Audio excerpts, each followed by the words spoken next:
berjalan. Tapi yang dilihat saat ini bagaimana? Benarkah bersih-bersih Lawong Lawong yang sudah jadi tersangka malah dipindahkan ke Komisi 3, Komisi Hukum. Ini gimana ini? Gini, jelas kalau platform SBY sebagai hari ini Ketua Dewan Pembina Partai Demokrat dan bersama seluruh anggota Dewan Pembina Partai Demokrat, salah satunya beliau pendiri, itu memiliki platform yang sangat krusial dan platform inti bahwa partai ini harus bersih.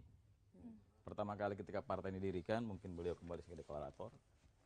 Konsepnya itu demokrasi dan menjadi partai baru, partai modern yang coba untuk menuangkan ide-ide brilian untuk kemauan masyarakat dan juga untuk meneruskan apa yang menjadi kekuatan inti dari kejujuran berpolitik Ya, yang itu cerdas dan konsepnya santun. ya, Itu Mas, konsepnya. Bahwa hari ini menjadi konsep tunggal untuk partai ini, iya. Ketika persoalan hari ini ada beberapa aktor atau ada beberapa kader yang bermasalah dengan hukum, ya artinya SBY dan anggota Dewan Pembina dan berbagai tim inti lainnya Dewan Pembina harus membersihkan partai ini. Seperti dari apa nih cara membersihkannya? Dicopot? Ya, ada apa, mekanisme yang sedang berjalan. Ada Dewan Pengawas, ada Dewan Kehormatan, ada Majelis Tinggi, ada Dewan Pembina. Jadi masing-masing sesuai dengan rambunya berjalan. Mas Boy, Masing-masing sesuai dengan kapasitasnya berjalan. menurut Anda apakah diletakkannya Pak TB Silalahi sebagai Ketua Komite Pengawas dan Sekretaris Dewan Kehormatan itu itu merupakan niat bersih dari Pak SBY untuk serius untuk melakukan pembersihan di tubuh partai?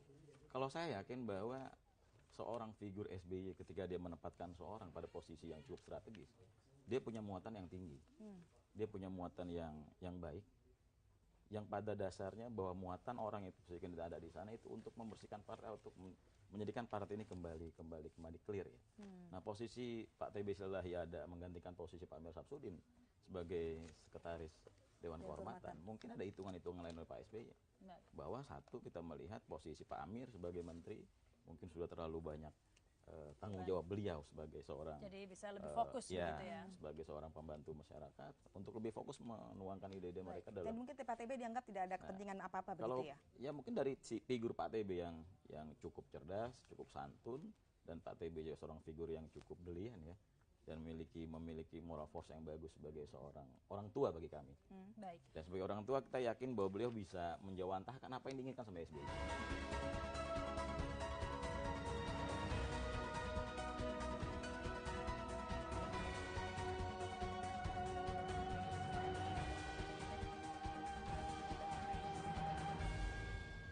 Di angkatan muda Demokrat bagaimana ini? Kalau untuk yang disampaikan sama Pak Vence, bahwa kita bicara bersih-bersih ya Pak ya. Terkait ini Ketua Umum dan yang sudah menjadi tersangka ini tentunya dikait-kaitkan itu pastinya. Jadi benar bahwa partai ini memiliki mazhab ya, memiliki etika organisasi Kota Antara itu memiliki satu yang namanya taat.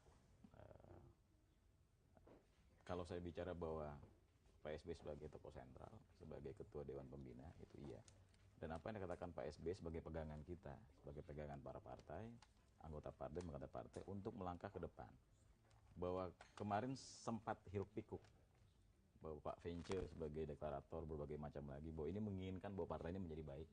Karena ketika mendirikan partai ini Pak Vence beserta deklarator yang lain itu menginginkan partai ini menjadi besar dan menjadi baik tentunya.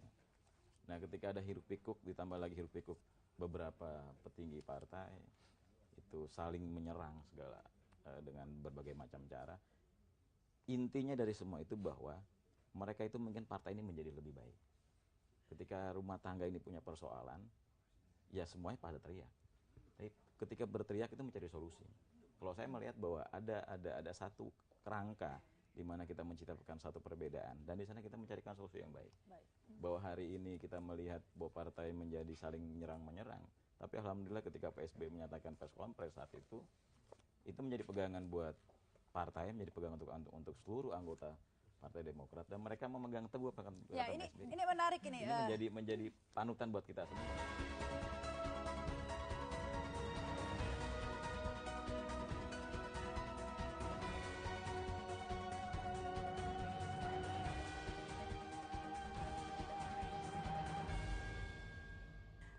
Mas Mas Boy, tadi kan Pak Venture bilang sudah disiapkan, akan menyiapkan SBY baru. Untuk menyiapkan SBY baru itu kan perlu pengkaderan yang prosesnya lama dan panjang. Sebagai angkatan muda Demokrat, Anda merasa apakah pengkaderan di Demokrat ini sudah cukup baik dan sudah berjalan begitu? Kalau kita flashback ke belakang ya, kebenaran saya juga kan mantan sekretaris pribadi ketua umum yang lalu Pak Hadi Utomo. Saya merasakan bahwa flashback ke belakang ya, bahwa kaderisasi yang dilakukan pasca Pak Subur ya, Pak Subur lari ke Pak Hadi Utomo, itu kan berjalan dengan baik, alhamdulillah. Ada proses pengkaderan dilakukan 5 bulan, langsung 5 bulan itu di Cipanas, itu dijalankan untuk seluruh kader secara nasional.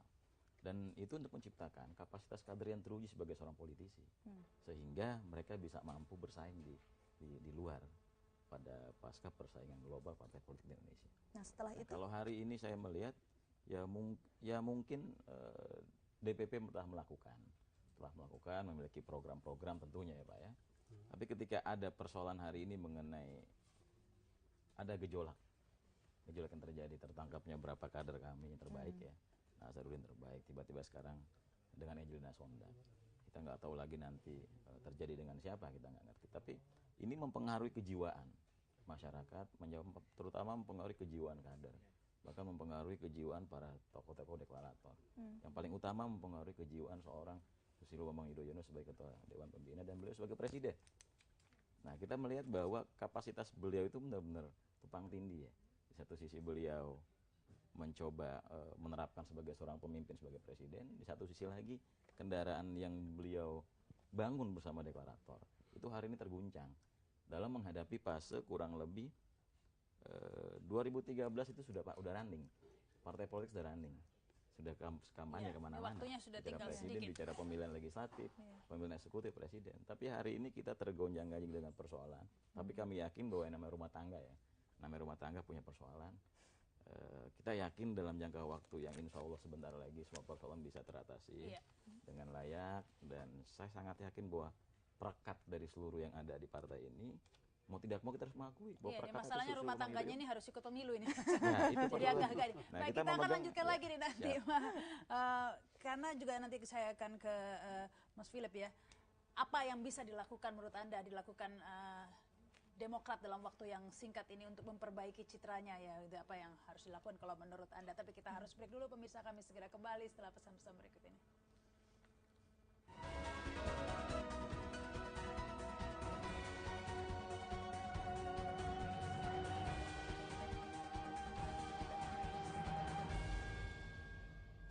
Ini tinggal 2 menit waktu yang tersisa, mungkin langsung saja closing statement ke Mas Boyke dan nanti ke Pak Venture. Iya. Tadi yang dibicarakan bahwa bingung, artinya tersandra ya Bang. Bahwa hari ini kita mengatakan partai Demokrat menjadi tersandra, iya adanya. Di antara konflik yang hari ini terjadi, di antara persoalan yang terjadi di Partai Demokrat, dalam jangka waktu berapa bulan lagi kita akan menghadapi pemilu legislatif eksekutif.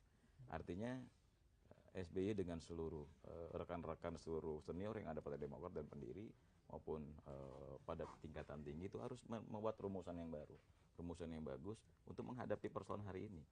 Bahwa tadi ini bangga sama Mas Felix benar, hanya bermain pada hitungan waktu gitu. Nah, dengan tingkatan waktu kira-kira sekitar tinggal sekarang Februari, Maret, sekitar 10 bulan lagi. Artinya kita harus benar-benar sigap, tepat dan cerdas. Dan kita serahkan semua kepada SBY. Bahwa hari ini SBY menyerahkan kepada KPK sebagai fraksi hukum, ya emang itu adanya. Baik. Yang terakhir mungkin Pak Venture.